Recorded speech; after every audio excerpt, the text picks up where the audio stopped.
Okay. But if somebody were to be, You could scream on the top of your lungs in the garage and I would not hear it. even if you're stabbed 17 times, or more than a dozen times by a sword? You could scream on the top of your lungs and I would not hear it. Okay. And you said it was how many feet? 27 feet. That's the distance a mother says separated her bed from a detached garage where, prosecutors allege, her daughter's fiancé bled out from what may have been more than a dozen wounds. 27 feet, closer than most living rooms are to their own kitchens. And she says she heard nothing. Picture it, a small backyard in Santa Fe, a main house with 2 bedrooms, and across a strip of grass, a garage with no bathroom, no kitchen, only a bed and a young couple's belongings. Did that garage have a bathroom? No, Did the garage have a kitchen? no.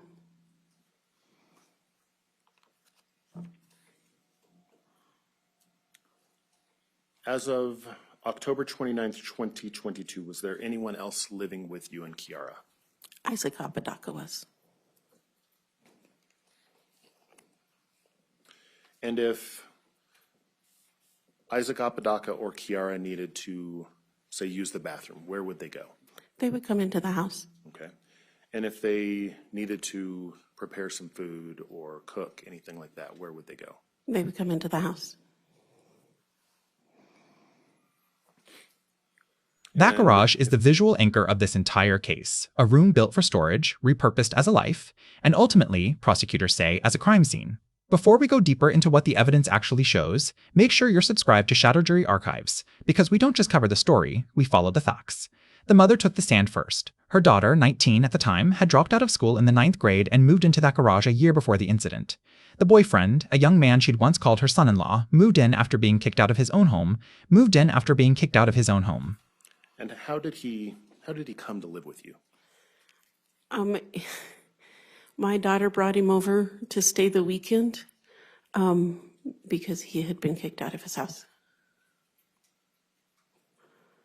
And at any point when he was living there, did you ever try to kick him out or evict him? Yes, I did. And what was Kiara's reaction when you did that? For 3 years, this family absorbed him, paid his way, fed him, watched him and her daughter cycle through an engagement, a breakup, an engagement again. And at any point, did you ever refer to Isaac Apodaca as your son or your son-in-law or your soon-to-be son-in-law? Yes, I did. I want to ask you a little bit about Isaac Apodaca and Kiara's relationship, okay? Okay. Are you able to describe their relationship? I would call it rocky. Here's the gap between what was said and what was lived. On the stand, the mother described her daughter as sweet, caring, pet-oriented. A teenager still. But months earlier, that same daughter had allegedly been beaten badly enough to need an emergency room visit and a police report. And why do you remember the incident from April 4th, 2022? I had to take my daughter to the ER. And why did you have to take her to the ER? She was bruised from top to bottom and she had a broken thumb.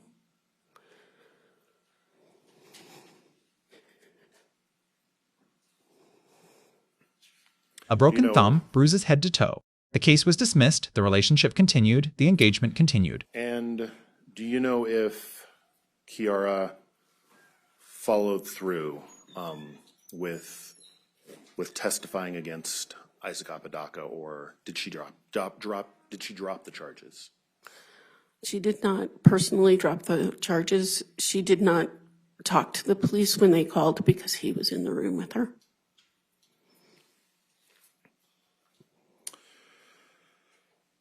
That's the irony sitting underneath every answer this witness gave. A mother who says she knew her daughter well, describing a home life where a violent police report simply became another Tuesday. Then there's the money trail, or the absence of one. No steady job. 1 month of employment ever.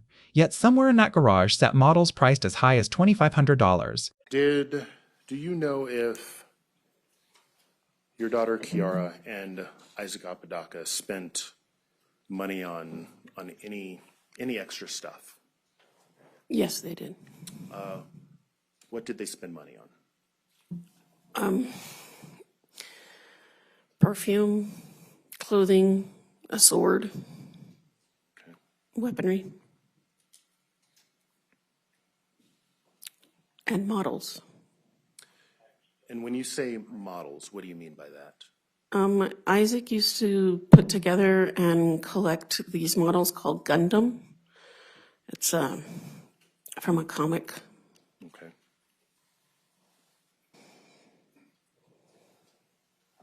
And do you know how much those models cost? The ones I priced were anywhere from $50 to $2,500.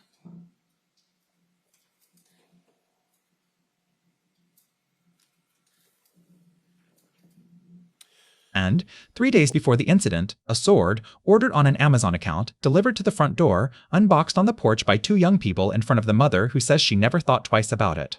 27 feet.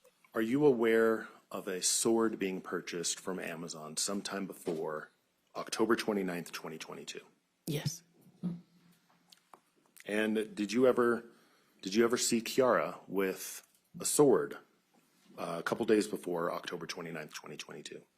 Yes, we received the package. She opened it in front of me. Okay. That's the number the And- defense attorney kept circling back to, a mother, home the entire time, unpacking groceries, doing laundry, washing a dog-soiled rug, oblivious to whatever was unfolding a few strides from her back door. So ask yourself, how do you stand 27 feet from a violent act and hear absolutely nothing? Is that architecture, 2 closed doors, a wall of distance, or is that a story still missing pieces? 27 feet. The morning itself reads almost mundane until it doesn't. Generated with freetts.org. My daughter never came into the house on October 28th. And why does that stand out to you? Well, because she would have needed to come into the house to go to the bathroom. Okay. And, that day, Isaac made them dinner, which was rare and far between. A boyfriend who suddenly didn't have to start his new job. Generated with freetts.org. At any point on the morning of October 29th, 2022, did you see Isaac Apodaca? Yes, he came into the house. Okay. And when he came into the house, do you know what he did? He went to the bathroom, and then he came out and he told me that he did not have to start work that day. He was supposed to start a new job, but he said he did not need to start that job that day. Okay. Did he tell you why he didn't need to start the job that day? He said that the boss had called him and told him he could start on Monday. A You know rug where that that- needed washing. A daughter who didn't come inside all night, then emerged for a 20-minute shower clutching 2 small washcloths, clenched in her fists, fingers poking out the sides. Generated with freetts.org. When you saw her after the shower, is there anything that stands out to you? She had washcloths in her hand, and she went straight out to the garage. Okay, so when you say that she had washcloths in her hand, what do you mean by that? She had little washcloths that were rolled up, and they were in her hands like that. Okay. And so since everything is kind of audio recorded, when you say little washcloths, about how many inches by how many inches were those washcloths? 4x4. Okay, so 4x4 washcloths. And did she have one in each hand? Yes. Okay. And do you know if those washcloths were wet or dry? I couldn't tell though from the way she was holding them. Okay, and the way that she was holding them, I think you've demonstrated, but let's go ahead and kind of describe that a little bit. So they were rolled in the palm of her hand, and then she was clasping it. You could see the ends poking out from either side of her palm. A detail Okay, so and so- specific the mother demonstrated it in open court. Then a trip to the garage. Then, by her own testimony, her daughter running back into the house in seconds, and police officers coming through the backyard gate before she even understood why. Generated with freetts.org. She did. She went to the garage. Okay. And do you know about how long she was in the garage? Not long at all. She came running back immediately. Okay. So she went out to the garage and then came running back to the house immediately. Yes. Okay. After Kiara came running back to the house, what, if anything, happened? She came running in. She said, "Mom, there's." Hang I'm on. sorry. So did any event happen after Kiara came running back? Yes. What event happened? She ran in. So without saying what she said, what did you see? She ran in and got my attention. I was turning to talk to her, and the police officers were coming through the backyard. They started kicking on the door, and I went to the door, and I said, "Please don't break my house." And I unlocked the door so they could come in. 27 feet. Under cross-examination, the picture cracked further. The mother admitted she didn't witness the argument that broke her daughter's thumb. Didn't know who struck first. Generated with freetts.org. And you didn't actually witness the April 4th, 2022 argument, correct? I was there for the aftermath. Okay, So no, I did not. okay. And you don't know whether Kiara had hit Isaac, correct? Yes or no? No. Didn't see blood. Was not permitted into the garage at all that day. Generated with freetts.org. No, thank you. Okay. So you're stating that you did not witness what happened in the garage, correct? No, I did not. Okay. And